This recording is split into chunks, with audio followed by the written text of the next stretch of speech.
On a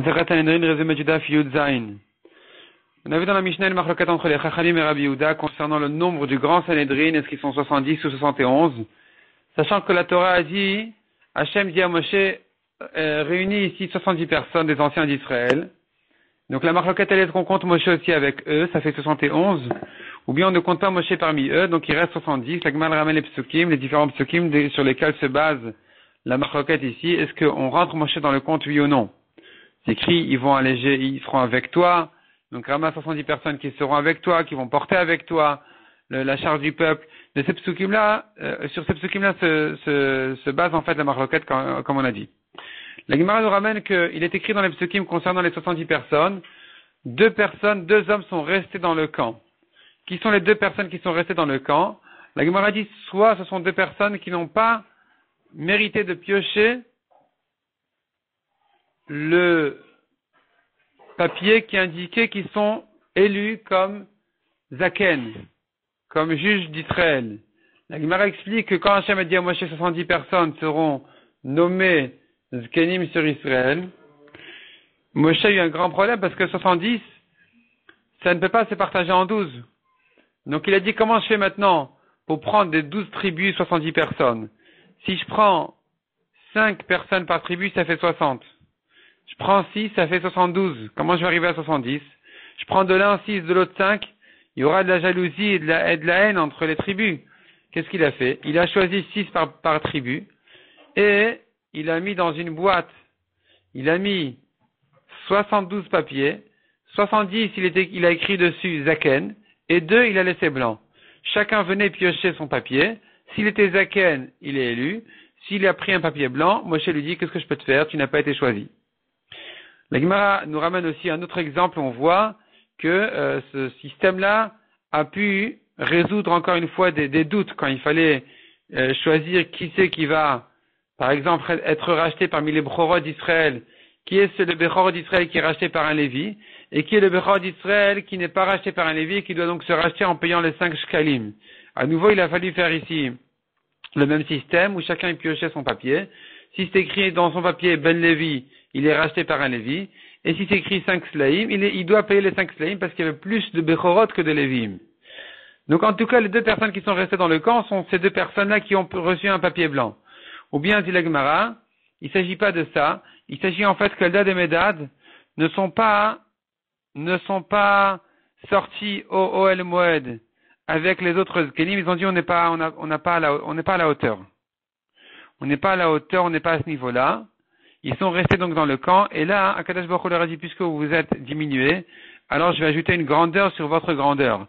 Alors que tous les prophètes, les 70 premiers, ils ont prophétisé, mais c'était qu'une seule fois, ça s'est arrêté.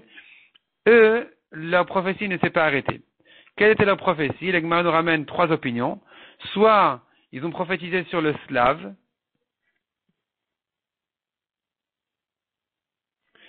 qu'il y aura les volailles qui vont venir pour donner de la viande à Israël dans le désert, soit leur prophétie était sur la guerre de Gog et Magog à la fin des temps, soit leur prophétie était que Moshe va mourir dans le désert et Yoshua va rentrer Israël en Eretz Israël. On a vu dans la Mishnah encore le Bedin des 23 personnes, le petit Sanhedrin donc des 23 personnes pour juger des gens à mort. On sait d'où on sait les 23 personnes parce que c'est écrit une assemblée va le juger, donc le condamner. Ça fait 10 qui veulent le condamner. 10 qui veulent le sauver. Ça fait 20. Et encore 3. Pourquoi? Parce que on apprend des psukim comme quoi on ne peut pas d'abord trancher un din. Évidemment, quand ils sont 10 contre 10, on ne peut pas trancher. Mais non seulement ça, il faut toujours que pour condamner, il y ait 2 de plus. Condamné à mort, il faut 2 juges de plus qui veulent l'accuser, qui veulent le condamner. Et pour le rendre patour, il suffit d'un juge de plus. La Gemara dit, mais comment tu trouves maintenant 2 juges de plus quand ils sont 23? 2 juges de plus qui vont le condamner, tu peux pas trouver. Soit c'est 11 contre 12, il y en a un de plus. Soit c'est 10 contre 13, il y en a 3 de plus. Répond la Gemara. Soit il s'agit que il y a un sur les 23 qui ne sait pas. Donc on est resté à 22. On en ajoute 2. On en ajoute 2 en espérant qu'ils disent la même chose.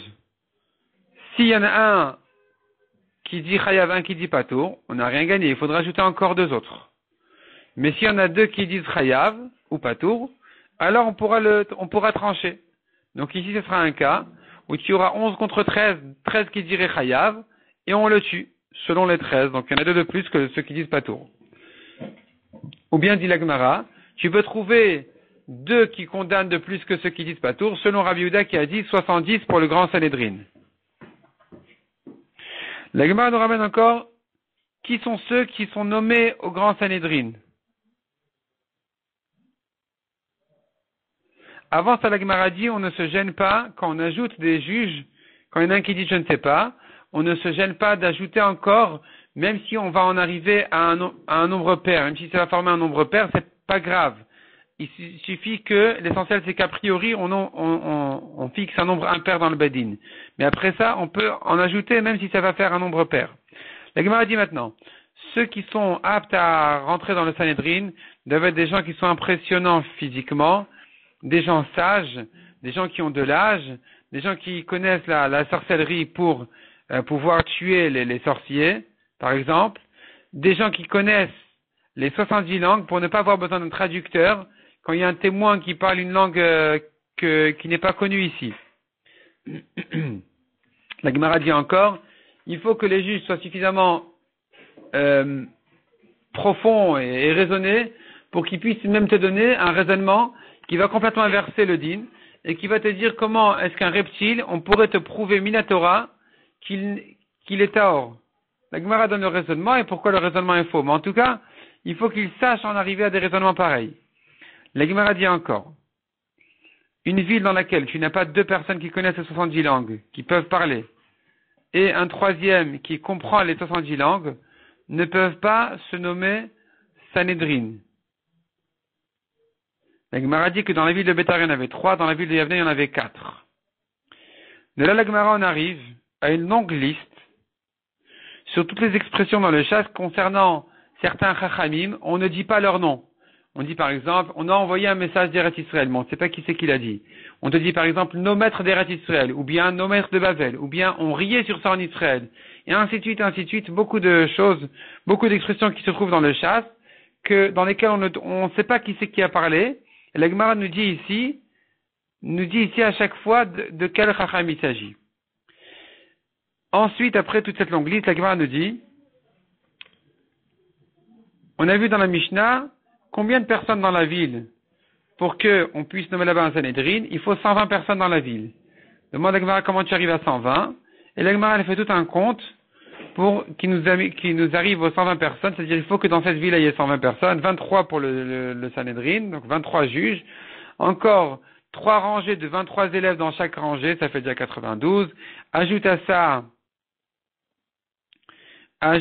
10 personnes qui soient présents régulièrement au Beth Knesset pour les Tfilot, ça fait déjà 102. Ajoute à ça les 2 personnes qui viennent se faire juger au Bedin et leurs témoins, et les témoins qui puissent contredire les premiers témoins, et les témoins qui puissent contredire ceux qui les ont contredits, ça fait déjà 114. En ajoutant bien sûr ceux qui notent tout ce que le Bedin dit, 2 personnes, un qui va noter tout ce qui dit Chayav, un qui va noter toutes les raisons de dire Patour, plus encore 2 autres qui puissent appliquer le jugement, donc frapper celui qui est Chayav dans le coude. On arrive à 114, il nous en faut encore 6, comment 6, 5 pour la tzedaka de la ville, 2 qui ramassent et 3 qui distribuent, et encore une personne qui puisse faire les métiers qui nous manquent dans la ville, c'est-à-dire qui fasse Moël, Sofer, qui enseigne aux enfants, qui fasse les saigner des gens qui ont besoin. Et donc voilà comment on est arrivé aux 120 personnes.